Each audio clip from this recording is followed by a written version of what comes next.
들을수록 재미있는 불교와 아홉 번째 이야기는 부처님도 포기한 제자가 있었다고입니다. 시간을 거슬러 2600여 년 전 부처님이 제자들과 함께 길을 걷고 사색하던 그 시절로 떠나보겠습니다. 부처님의 10대 제자 중에 목걸련존자라는 분이 계셨습니다. 그는 신통력이 대단해 사람들은 신통제일이라고 불렸습니다. 전해오는 이야기에 따르면 존자는 거대한 산을 손가락 하나로 옮기고 법신을 허공 가득 부풀려 하늘을 덮는 등 경이로운 신통력으로 대중을 감화시키고 부처님의 가르침 앞에 무릎 꿇게 했다고 합니다. 그의 위엄은 지극한 효심에서도 빛을 발합니다. 지옥의 고통에 빠진 어머니를 구제하려 애쓴 그의 간절함은 매년 7월 15일 우리 곁에 인연들을 기리는 우람분절의 기원이 되었습니다. 어느 날 존자는 깊은 고민에 빠졌습니다. 함께 수행하던 동료가 세간의 유혹을 떨치지 못하고 파괴했기 때문입니다. 파괴란 음욕이나 물질적 풍요를 이기지 못해 승가를 떠난 경우를 말합니다. 세존이시여, 송구한 질문을 드립니다. 열반의 세계는 분명히 존재하고 세존께서는 저희에게 그곳으로 가는 길을 한치의 오차도 없이 가르쳐주고 계십니다. 그런데 왜 어떤 제자는 열반에 도달하고 어떤 제자는 길을 벗어나는 것입니까? 목걸련존자의 눈에는 안타까움이 서려 있었습니다. 부처님은 대답 대신 뜬금없는 질문을 던집니다. 목걸련아, 너는 여기서 멀지 않은 왕사성을 알고 있느냐? 왕사성이란 석가모니 부처님이 살던 시대의 최강국인 마가다의 수도로 부처님이 가장 오랫동안 머물며 법을 설하던 곳입니다. 목걸련존자가 의아해하며 대답했습니다. 네, 부처님. 왕사성을 모를 리가 있겠습니까? 눈을 감고도 찾아갈 만큼 가는 길을 훤히 꿰고 있습니다. 그럼 누군가 너에게 왕사성으로 가는 길을 묻는다면 어떻게 하겠느냐? 제가 아는 대로 정성을 다해 가르쳐 줄 것입니다.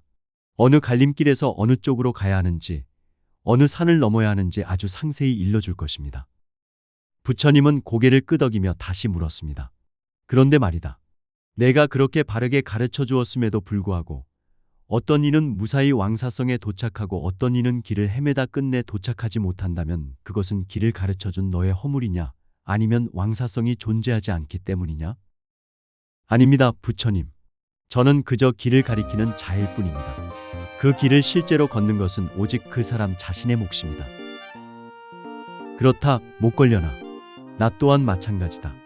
열반은 분명히 존재하고 나 역시 그곳으로 가는 길을 숨김없이 가르친다.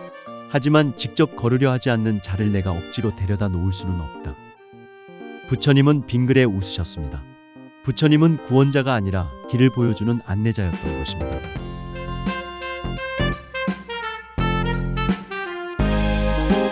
이 이야기는 산수목걸연경에 수록된 내용입니다. 부처님께서는 세무 전문가였던 바라문 가나카 목갈라나에게 숫자를 계산하던 명확하고 치밀한 단계적 훈련의 중요성을 설파하셨습니다.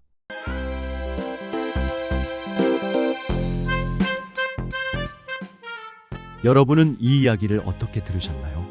각자의 삶과 경험에 따라 다가오는 울림이 다를 것입니다. 1997년 불교우화란 저서를 통해 이 이야기를 소개한 이명수 작가는 다음과 같은 통찰을 전합니다. 불교는 석존의 순수한 인간적 노력에 의해 성립된 종교이며 궁극적 목적은 진리의 깨달음을 얻어 열반에 드는 것입니다. 그리고 깨달음을 얻기 위해서는 어떤 특별한 형식과 절차가 필요한 것도 아닙니다. 어떤 수행을 택하든 불도를 완전하게 이루어 일체의 번뇌를 해탈하면 누구나 깨달은 이, 즉 부처가 되는 것입니다.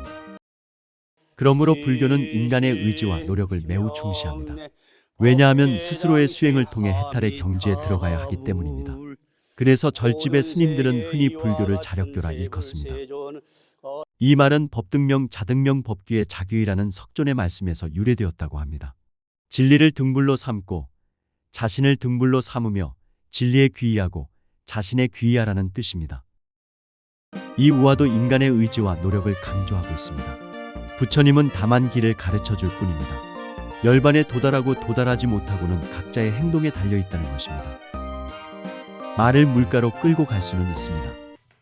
그러나 억지로 물을 마시게 할 수는 없습니다. 어디까지나 그 말이 물을 먹고자 하는 마음이 있어야 한다는 얘기입니다. 이와 마찬가지로 인생은 자기 손으로밖에 펼치지 못합니다. 감사합니다. 영상이 도움되셨다면 구독, 좋아요 부탁드립니다.